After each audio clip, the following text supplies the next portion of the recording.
Hello, dear students. I am Vidya Obrapanwar, lecturer in Electronics and Communication Department of SJPN Trust Polytechnic, Nidsoshi. In this video, I am going to deal with the second unit of the subject Industrial Automation for 6th semester EC branch. The second unit is switching off SCR, and this chapter is also called as triggering and commutation of SCR. The duration of this chapter or this unit is 8 hours and it carries 25 marks. So 5 marks one question and 10 marks questions we will get on this topic. So this unit deals with firing of the SCRs and the commutation circuits for the SCR. We know that the SCR is a 3-terminal 4-layer 3-junction device which allows the flow of current only in one direction. Here we have got 3 junctions, and when we forward bias the SCR, that time only it is going to conduct. We see when we observe the VI characteristics of the SCR, we observe that for the conduction of SCR, the SCR should operate from forward blocking mode to forward conduction mode. Now to change the state of the SCR, that is forward blocking mode to forward conduction mode, and this is due to the phenomena of the reverse bias of J2 junction. So even if we forward bias the SCR, the J2 junction is reverse biased. So the SCR is not going to conduct even if we forward bias it. So to make the SCR move from or to operate from forward blocking mode to forward conduction mode, we require some extra circuits or extra methods to make the SCR go in on state. So switching a thyristor or SCR on is called as triggering of SCR. So we require extra circuits to make the SCR go in on state because of the junction J2. Now there are different methods for switching the thyristor or SCR in the on method.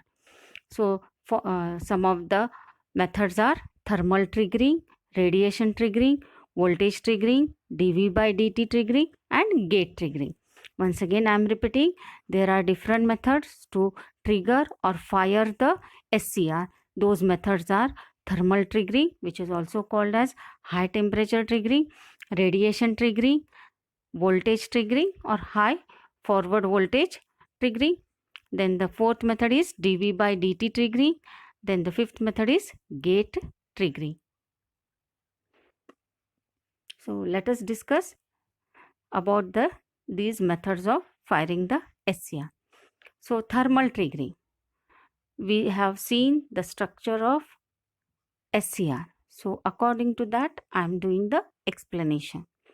The width of the depletion layer of a thyristor decreases on increasing the junction temperature. When the temperature of the junction is increased, the width of depletion region is going to decrease.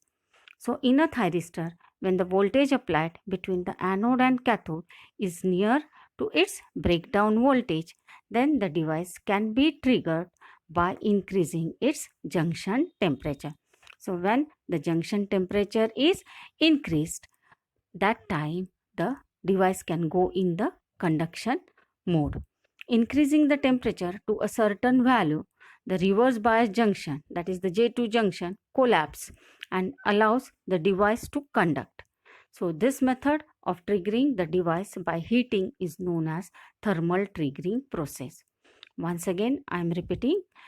In the thermal triggering process, the width of the depletion layer of the thyristor decreases on increasing the junction temperature.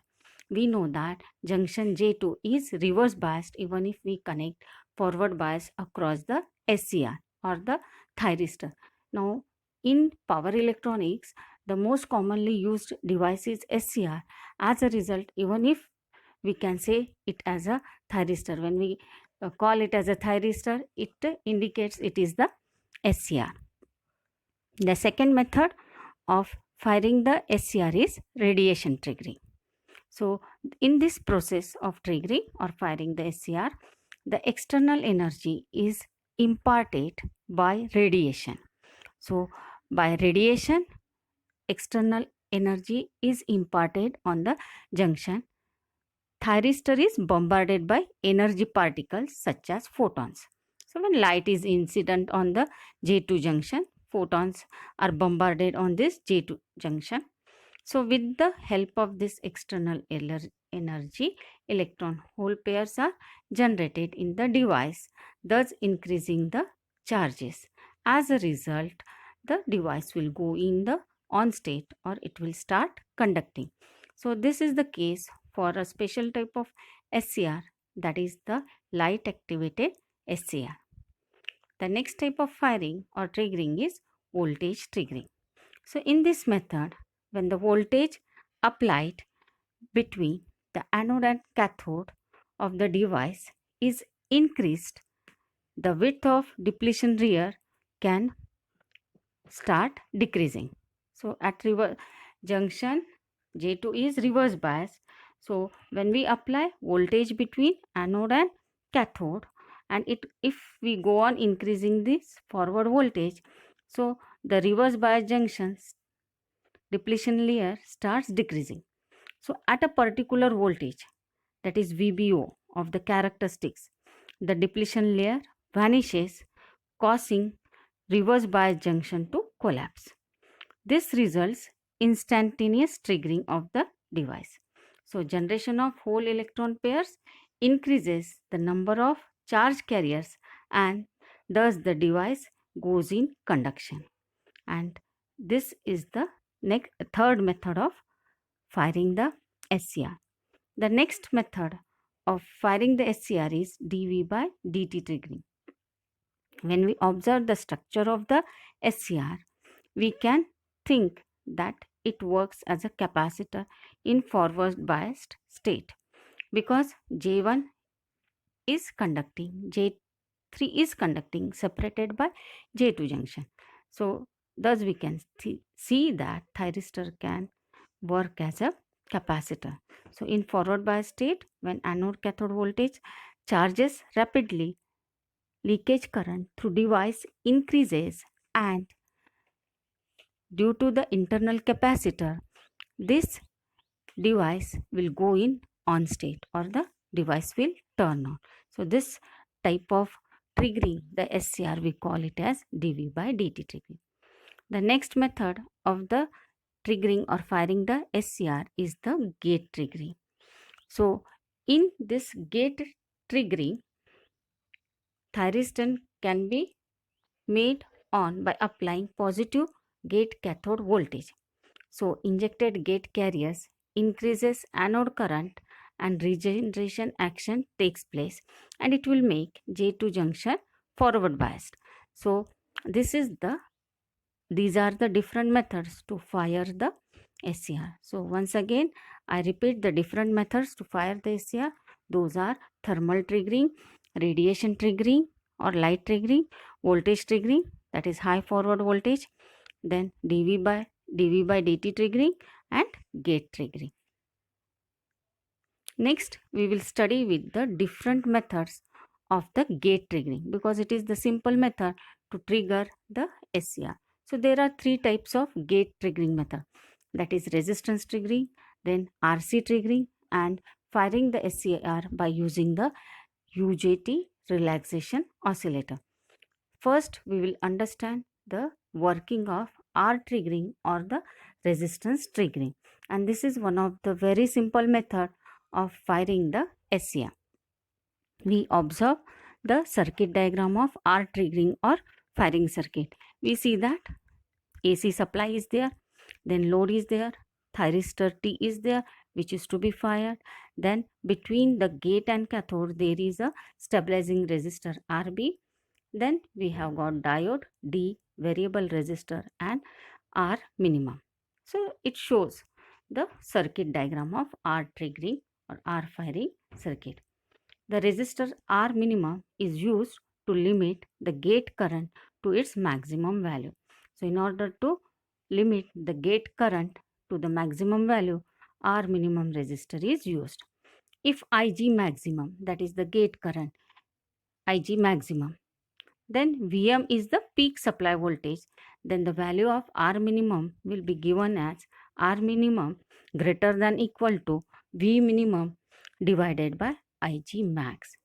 Here I told you that RB resistor, which is connected between gate and cathode of the SCR, works as stabilizing resistors. It will maintain a minimum gate to cathode voltage.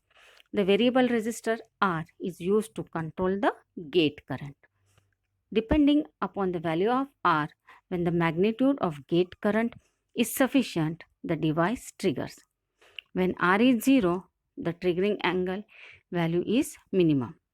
Triggering angle or firing angle, which is indicated as alpha, increases as the value of R is increased. The figure shows waveforms of this circuit. One more thing here, I want to tell you that the minimum voltage between gate to cathode, if it crosses a threshold value, then only the device will go in on state. The anode to cathode voltage and gate current are in phase with each other. Hence, the firing angle, maximum firing angle, which can be obtained by such a circuit, will be equal to 90 degree. One more thing I want to tell you here, the SCR will be fired only when the voltage between gate to cathode reaches above a threshold value. The waveform, when we observe, we see that the first waveform is the supply. So we are giving AC supply, and we call this circuit as a half wave control only, because only single SCR is used. So when it is forward biased, it is going to conduct. So when supply voltage is given and when the gate voltage reaches a certain value, second waveform we can see, the SCR will go in firing mode or it will conduct. So when SCR is fired, the load current will flow, and after firing, the load voltage will appear across the load. So here alpha is the delay angle, or it is also called as firing angle.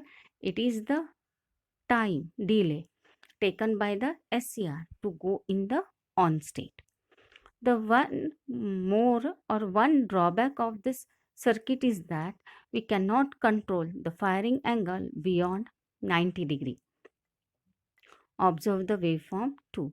So here we see that the voltage at point A and B are same, and if B point is to be considered, where angle will be more than 90 degree, but the voltage has already achieved at point A, so firing angle cannot be controlled or varied beyond 90 degree. So that is the one disadvantage of this method.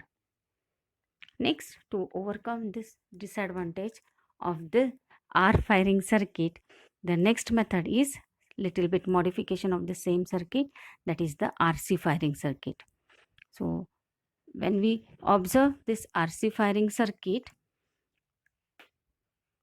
we see that a larger value of firing angle more than 90 degree can be obtained by using this firing circuit. So circuit is shown in the figure. So during the positive half cycle, the capacitor is charged through variable resistance R up to the peak value of the applied voltage. We can observe the waveforms. In the next slide, I have shown the waveforms of this RC firing circuit. So during the positive half cycle, the capacitor is charged through variable resistor R up to peak value of the applied voltage. The charging rate of this capacitor can be controlled by the variable resistor R. So depending upon the voltage across capacitor and if gate current is sufficient, the thyristor will trigger. During the negative half cycle, the capacitor C is charged up to the negative peak value through diode D2. Diode D1 is used to safeguard against the reverse breakdown of the gate cathode junction during the negative half cycle. Diode D1 will assure only the positive current pulses or positive current to flow between gate and cathode. The triggering angle can be controlled from 0 to 180 degree. So for the time constant RC, the relation is written as RC will be greater than equal to 1.3 to F, where F is the supply frequency.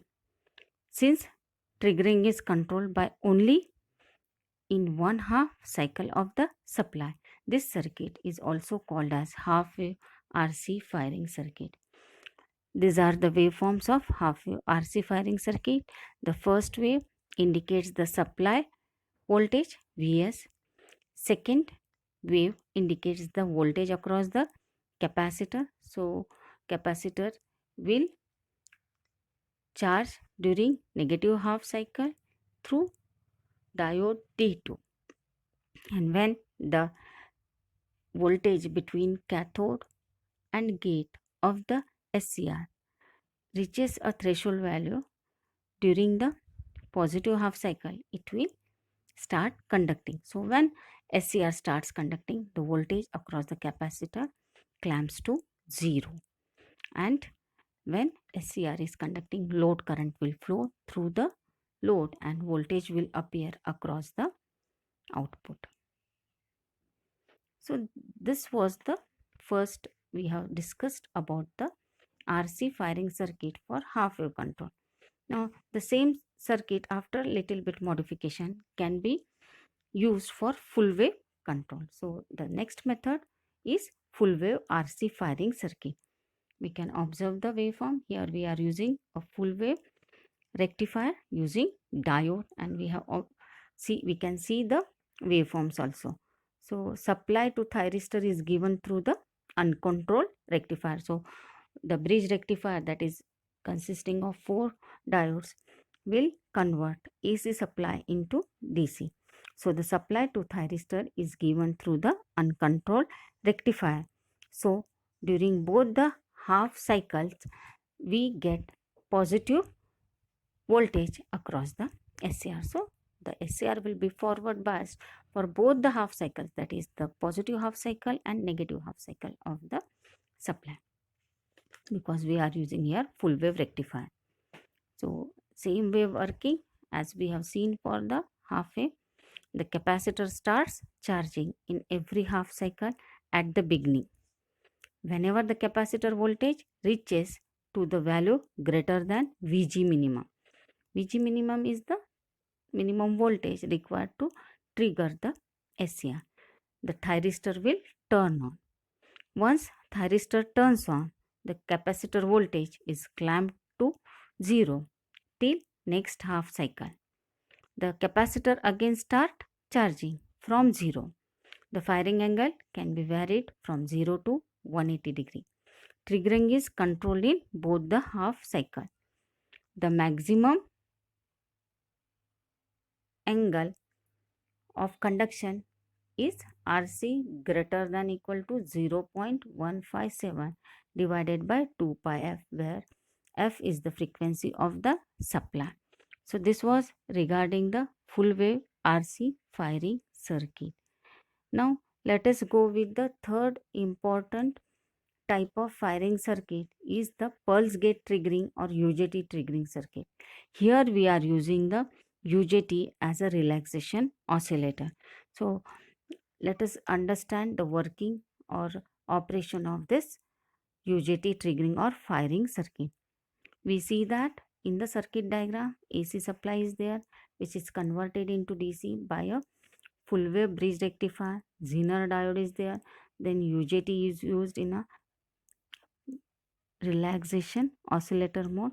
Then the output through the pulse transformer is given to the gate cathode of the SCR. Now circuit diagram we have observed, the supply voltage is rectified and given to the Zener regulator. The voltage of Zener is Vz. The Zener diode clip the rectified voltage to Vz. So it will work as a source of supply.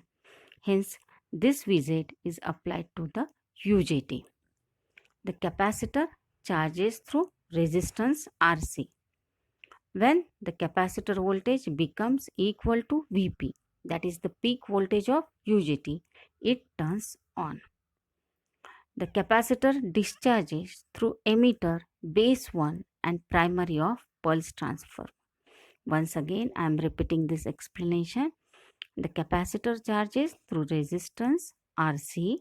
When the capacitor voltage becomes equal to Vp, that is the peak voltage of UJT, it turns on. That is the emitter base 1 junction of the UJT is forward biased. The capacitor discharges through the emitter base 1 junction and primary of the pulse transformer. UJT is turned on and capacitor discharges through this UJT. Since current flows through primary of pulse transformer, a pulse is generated. This pulse is gate triggering pulse. When the capacitor discharges to a voltage called valley voltage VV, the UJT turns off and the capacitor again starts charging.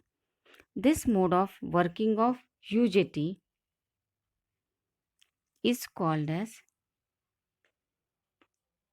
relaxation oscillator. The delay angle alpha is the angle when first triggering pulse is generated in half cycle. So it is also called as firing angle. The charging of capacitor can be varied by resistance RC. Hence, delay angle alpha can also be varied. The UJT triggering circuit can vary the firing angle from 0 to 180 degree.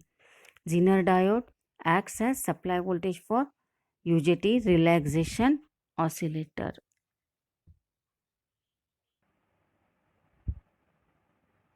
Now we will discuss about the turn off methods of the SCR. Turning off the SCR is also called as commutation. We know that SCR is used as a switch in many power electronic converters. It is turned on by applying a gate pulse, which we call it as a firing or triggering. And once the SCR is latched, then the gate has no control over the conduction of the SCR. Even if we remove the gate pulse, the SCR will not go in off state. So an external circuit is required to turn off the SCR.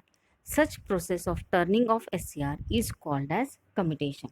So in order to make the SCR go in off state, we have to use external circuits, and those circuits are called as commutation circuits. The process of turning the SCR into off state is called as commutation. The commutation causes or the commutation circuits use LC components for making the SCR go in off state. They store energy and it is then used to turn that SCR.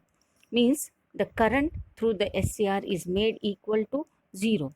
Sometimes LC components are used. Along with LC components, diodes are also used. There are two methods of commutation of SCR. So natural commutation and forced commutation. So the two types of commutation are natural commutation and forced commutation.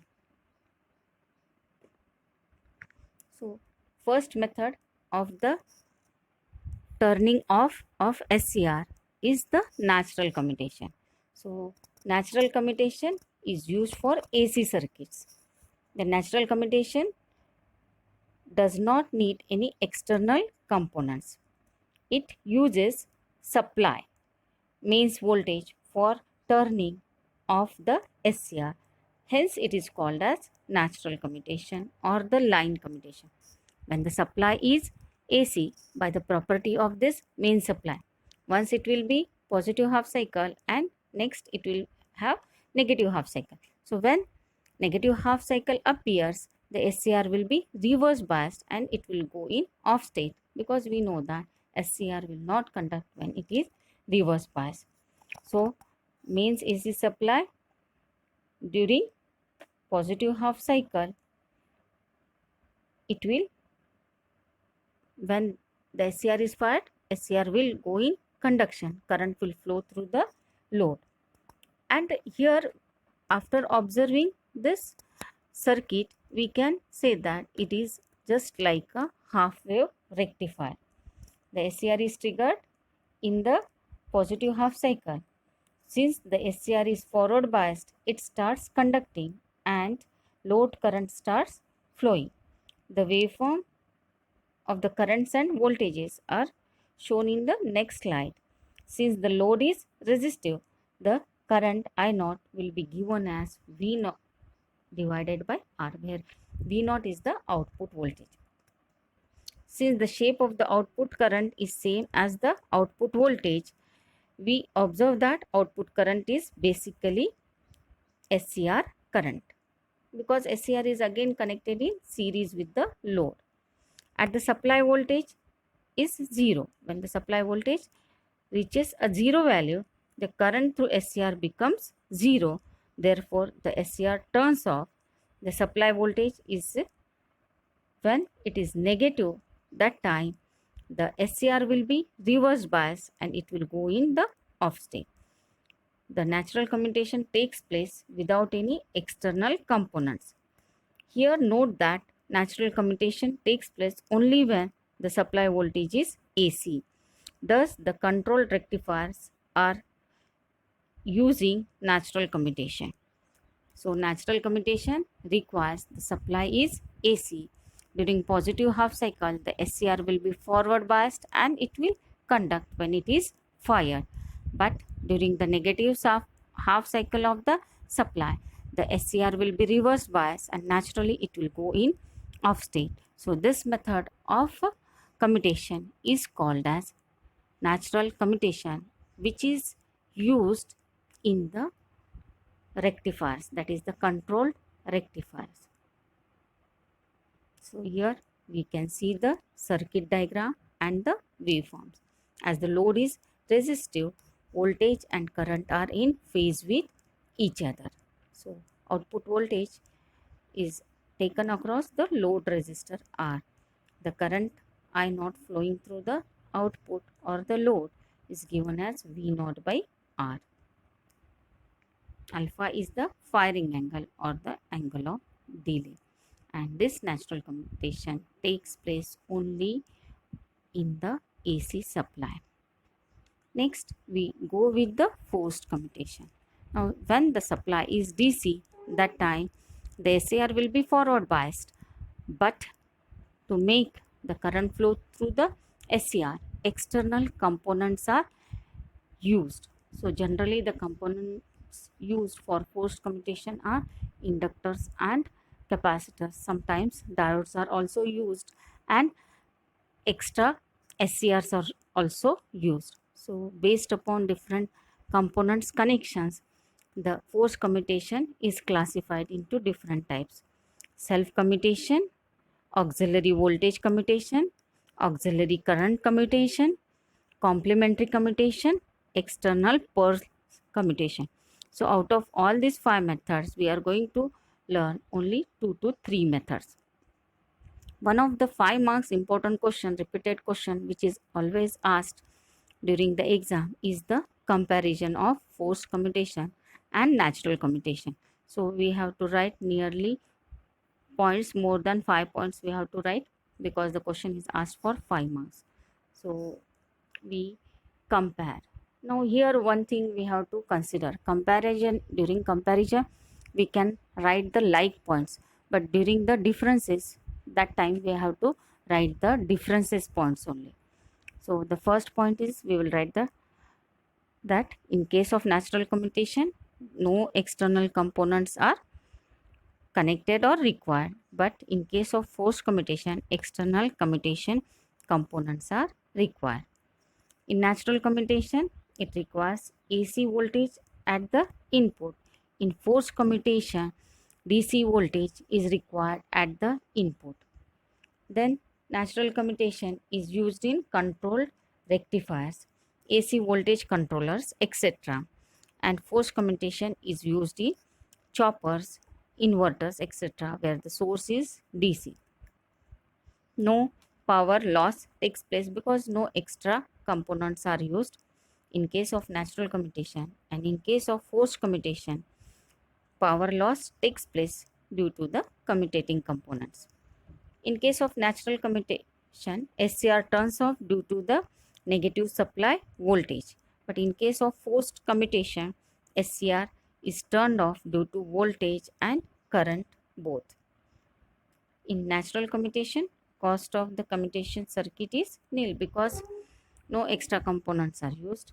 But in case of forced commutation, some cost is required. The first type of forced commutation is the self commutation. So by the property of the circuit itself, the SCR is turned off. So this method of commutation is called as self commutation. Observe the circuit diagram. Supply is DC, then single SCR is there, and the load is connected in the form of L and C components, and this L and C component is connected in series with the SCR. So we have observed the circuit diagram. It consists of DC supply, thyristor T and LC component as the load. Then we observe the waveform. So here we first wave indicates the triggering pulse, because even if the SCR is forward biased, unless and until the triggering pulse or the SCR is fired, it will not go in conduction. Then the second waveform shows the current through the inductance, and here this inductance is connected in series with the SCR. So whatever current flows in the inductor, same current will flow in the T1 or the thyristor. Now after that, the third waveform indicates the charging of the capacitor, and we know that inductor and capacitor both are the energy storing devices. So let us understand the working of the self commutation, or what we call it as a resonating load commutation or class A type of commutation. So figure we have observed. First we will consider that the SCR T1 is triggered at the instant T0. When we observe the waveform at the instant T0, the SCR is triggered, and when SCR is triggered, that time only it will start conducting. So when SCR is triggered, the current will start flowing through T1. L and C, that is the capacitor, because of inductance, the current through T increases slowly. We see that the inductor is connected in series with T1, and by the property of inductor, the current starts increasing through the inductor. Means the current through SCR will start increasing. So during this time, the capacitor will start charging. At a particular time T1, the current through the inductor or through the SCR reaches a maximum value, and the capacitor charge reaches up to the supply voltage. That time instant is T1, shown in the waveform or the graph. Now at the time instant T1, the current through the inductor reaches maximum value, means current. Next type of commutation circuit of forced type of commutation is auxiliary voltage commutation, or it is also called as impulse commutation. The circuit diagram is shown in the figure. So here we observe there are two SCRs, that is TM and TA, capacitor C, inductor L, two diodes, that is D1 and D2. So in this process of auxiliary voltage commutation, an auxiliary thyristor is required for commutation of the main thyristor.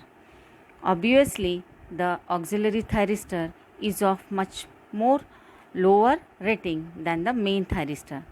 The circuit arrangement is shown in the figure. TM is the main thyristor and TA is the auxiliary thyristor.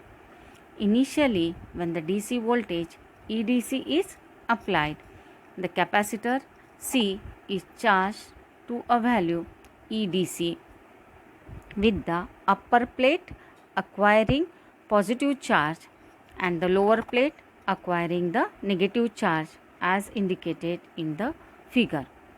As soon as Tm is turned on, the capacitor starts discharging through Tm, D1 and L.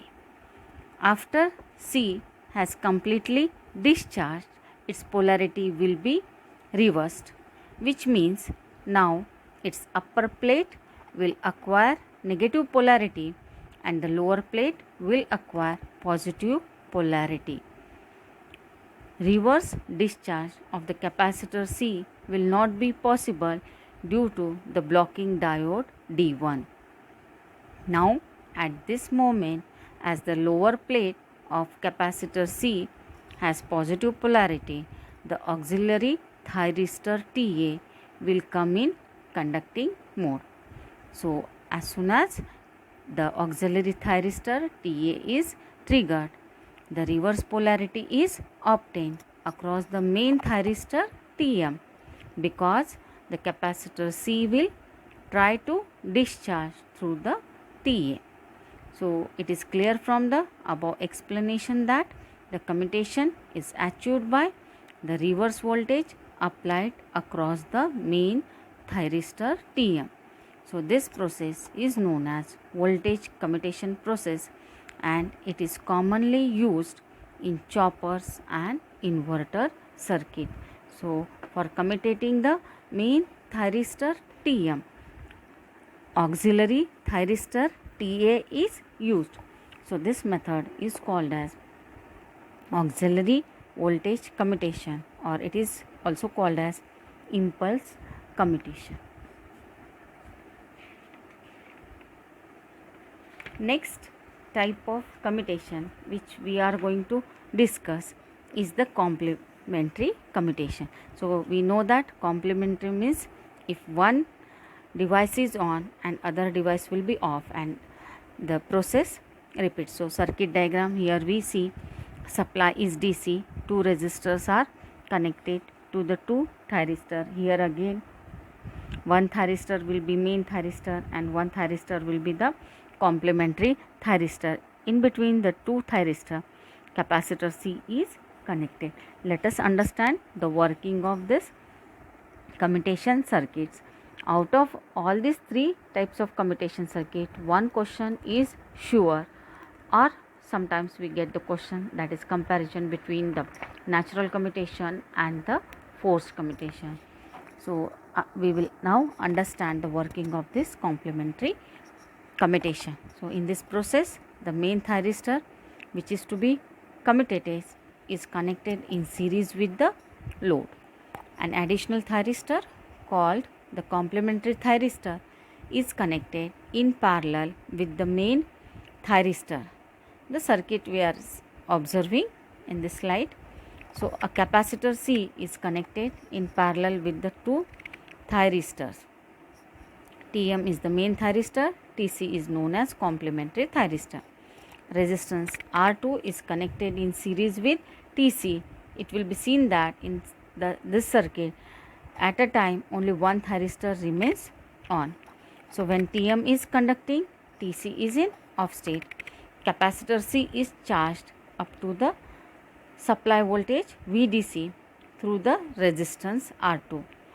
The right hand plate is positively charged and the left hand plate acquires negative charge. The current in the load passes from the positive of the supply to its negative through the main thyristor. The moment the main thyristor is to be turned off, the complementary thyristor Tc is turned on. As soon as Tc goes in on state, the negative polarity of the capacitor is applied to the anode of the main thyristor. Simultaneously, the positive polarity of the capacitor is applied to the cathode. This causes a reverse voltage across the main thyristor Tm, thus immediately it will go in off state. The charging of the capacitor C now starts in the next direction. through the load and its polarity will become opposite.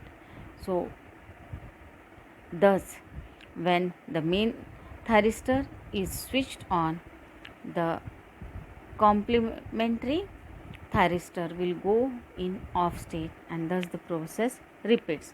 And this is the working of complementary commutation. Now we will be discussing about the protection of SCRs. So 5 marks question surely asked, definitely asked question is about the protection of SCR using snubber circuit. So snubber circuit is a RC circuit which is connected in parallel with the SCR to protect the SCR. So first we will go with the protection circuit for SCR, that is over voltage protection. The same question is asked in such a way that explains snubber for the protection of SCR. This way also the question is asked. So there are 2-3 ways to ask about this question, repeated question, and this is a sure question for 5 marks for section A of the industrial automation. So let us go with the over voltage protection.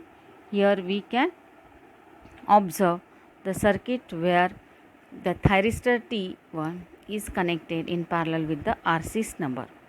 So the transient over voltages can switch on the thyristor. In some cases the thyristor can be damaged due to these transient voltages. So these transient voltages are very common when the converter is having inductive loads.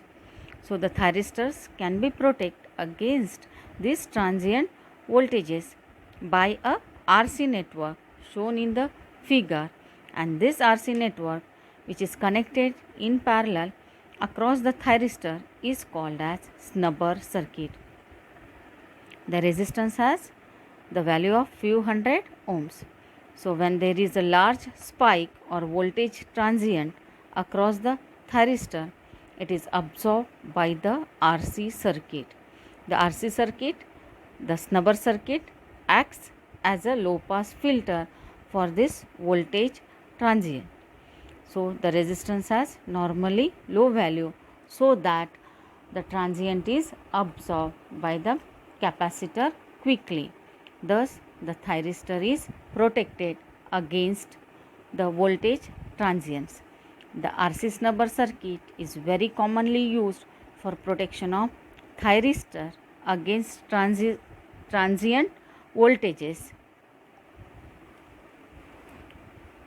or high frequency voltage spikes. Now again there are different types of protection circuits: overcurrent protection, then DI by DT protection.